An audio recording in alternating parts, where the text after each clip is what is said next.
Alright, let's do Open this. this shit up, man. I'm sorry. We don't got time for this shit. You got a game tonight. Sometimes doesn't back. You brought the gems. So this has to be one of the most uncomfortable scenes I've seen in a long time. And today I want to break down why Uncut Gems, and this scene in particular, feels so unbearable to watch. But before I get into that, a little context.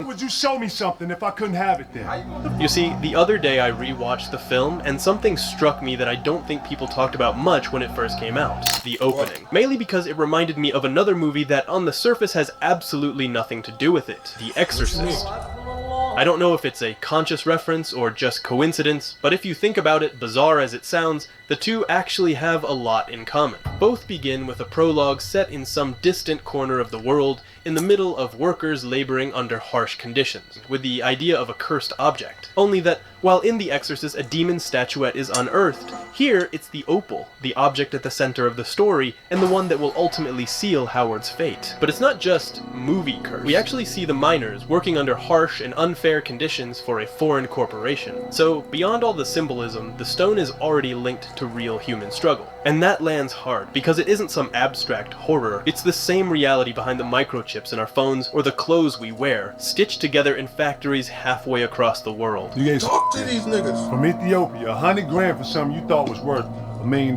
You don't see nothing wrong with that, Howard? In other words, the film opens by telling us that this system only exists because of that initial injustice. And in a way, Howard is the personification of that system, always craving more and more until it eventually burns itself out. That's why he's the perfect character through whose eyes the Safdie brothers capture the suffocating nature of our time. That's why they've worked so hard to make the film feel almost like a documentary, not just through the rough handheld camera, but through the world it builds. About to win money. Jason's about to pay me 25 bucks for the first half. Double that up. Last half, I might get 50 bucks. There's almost a sense of resignation from the Safdies, as if the forces driving Howard, ambition and consumption, are just laws of nature. I admit it. I made a bet. A kind of energy that seeps into every corner of the world they've built, and it shows up in the smallest details, like the dozens of absurdly expensive objects with no purpose other than pure showmanship, or a gaudy necklace that turns Michael Jackson into some kind of messiah, as if fame, That's actually wealth, crazy. and success were our new religion. I don't even know what to do with my money anymore. I have nobody to spend it with, nobody to enjoy my life with anymore. It's horrible. Or even an old gambler bragging about having more money than he could ever spend, trying to buy Howard's girlfriend with it. And of course, all the people orbiting Howard. When you win, it's all that matters. You know, the big be quiet, the big shut up, you know? Garnett chasing athletic glory, Howard's business partners always looking to climb higher, No touching. even his girlfriend willing to play her own game if it means closing a deal.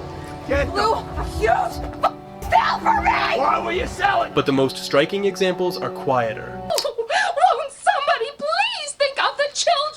like Howard's son casually betting on a basketball game, or the school play, where his daughter wanders into a forest looking for roses only to spit out gold coins.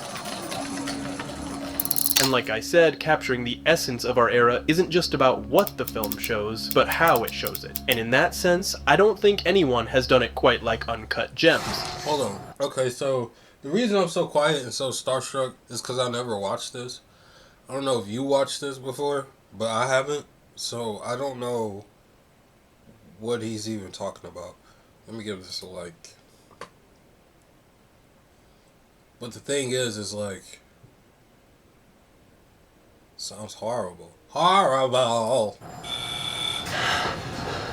Take The Bear, for example. To me, it's another work of the moment that also captures the spirit of our world. But there, even though the soundscape is relentlessly overstimulating, the visuals stay more grounded. It's fast and chaotic, sure, but there's a kind of harmony to the madness, almost choreographed at times. Hey, Chi-Chi, it's Carm. You still got that Me Connect? Maybe that's because in The Bear, this is the natural environment for its characters. Every second counts. 3. I mean, the pressure is something to be mastered, and as a viewer, you're forced to live in that whirlwind. And once you settle into it, you start to feel a rhythm. Almost like Carmy himself, you end up enjoying it.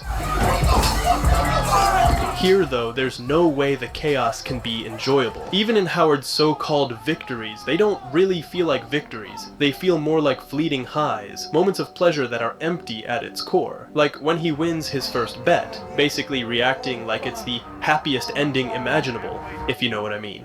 Everything I do is not going right.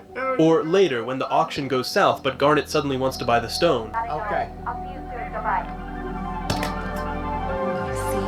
In a split second, Howard swings from despair to euphoria. But it doesn't play like an achievement. It plays like a hit of something addictive, with music in the background that almost feels like it's coming from a slot machine. And we know, even if we don't want to admit it, this can't possibly end well. And of course, the film is packed with formal choices that put us right inside Howard's state of mind, and the constant rush he's trapped in. Like the fact that Howard never stops moving, even when he's alone in a room. And the camera mirrors him, never staying still either. But I think the clearest example of how the Safdies use editing, sound, camera, and performance all at once is in this scene. And that's what I want to dive into now. But before we get into this suffocating sequence, let me tell you about something that helps me unwind a little. Because just like Adam Sandler surprised everyone with his comeback in Uncut Gems, today's sponsor, Raycon, is doing the same. Bringing back the everyday earbuds classic, now with Negro, please.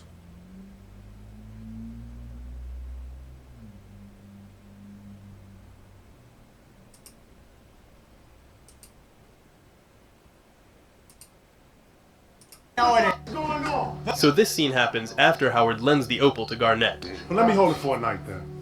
Right? Let me wait till the game. It'll be cool. No, I'm going. And Garnet holds onto it for days. They're waiting for us. Where's fucking old? Garnett got it. And after trying over and over to get it back, he ends up calling Garnet's assistant to basically threaten them. And I am a second away from hanging up right now and calling my lawyer and the police. And of course, it's exactly at the moment when Garnet is already on his way back with the stone.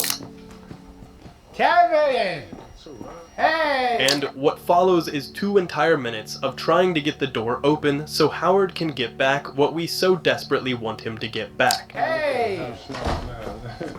Buzz the man in. Right from the start, there's an intention to make us impatient, because in a movie where cuts are constantly used, and we're accustomed to a frenetic pace of action and editing, the Safdie brothers decide to follow the action in a continuous take that, with those small pans, gives us almost 3 seconds where we have no visual information. And this happens a lot in the scene, where the camera often doesn't cut. We don't do this, going from shot A to shot B. Instead, we do this, building this sense of expectation, where we only have the sound of the doorbell that logically bothers us because from a sound design perspective, they chose a pretty jarring one. And this is something we'll see constantly throughout the scene, with an orchestra of sounds ranging from tools, the rattling of the door's glass panels, doorbells, and of course, lots of dialogue.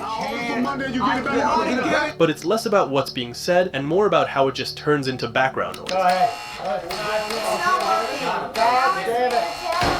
And this idea of breaking conventions is especially evident in how the Safdies handle rhythm. Because usually what you're looking for in a scene is a balance between action, dialogue, and silence. You don't want long stretches where nothing's going on, and you don't want everything crashing down all at once either. You want it to feel balanced. But here it's the exact opposite. You get these moments of waiting, Hurry up. Right there. and then sudden bursts of pure overload. Go at the gym. I'm close to full. Okay, alright, good. There it is. And this is something the Safdie brothers do all the time. And you can see it, for example, in this scene from Good Time. Alright, he's coming. I tell you. Where Connie, Robert Pattinson's character, is on his way to a bail bond office to pay his brother's bail, since his brother's locked up, and he's just asked his girlfriend to use his mom's credit card to cover it. $10,000. Yeah. Hey, you do credit, right? Yeah. On one hand, since the directors know we're anxious, they suddenly stop the rhythm of a movie that's constantly in frantic mode. Instead of using ellipses, or focusing on secondary actions, they do this. She's paying already. I got you. You're being pushy. Thank you.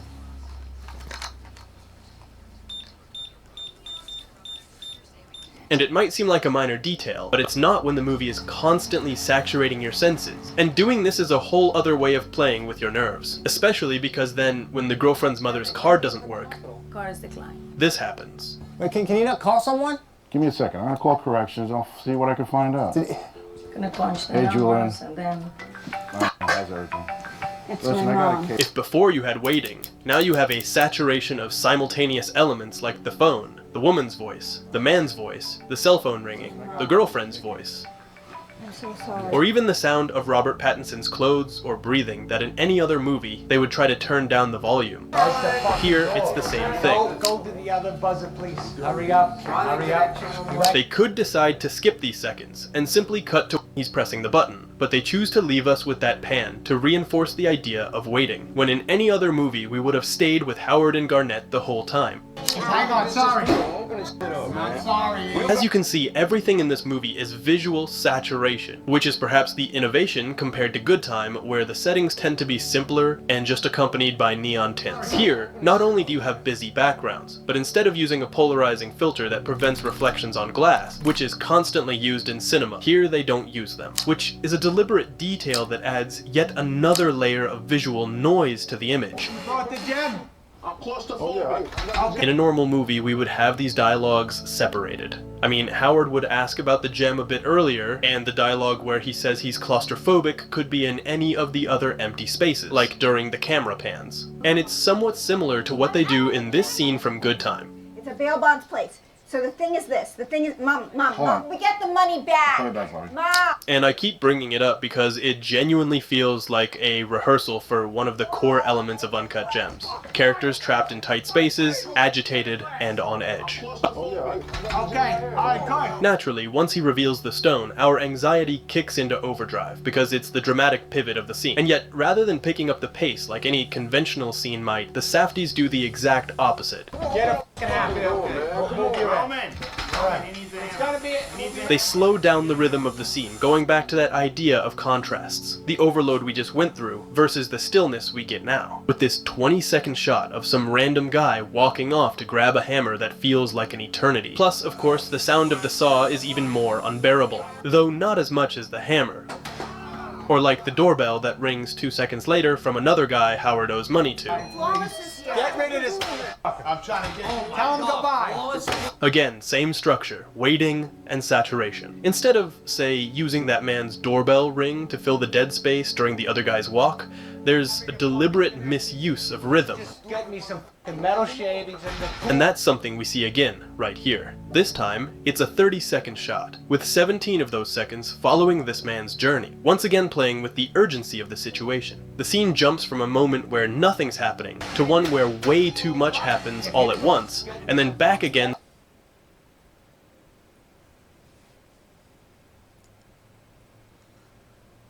Couldn't they just leave the gem on the floor and leave?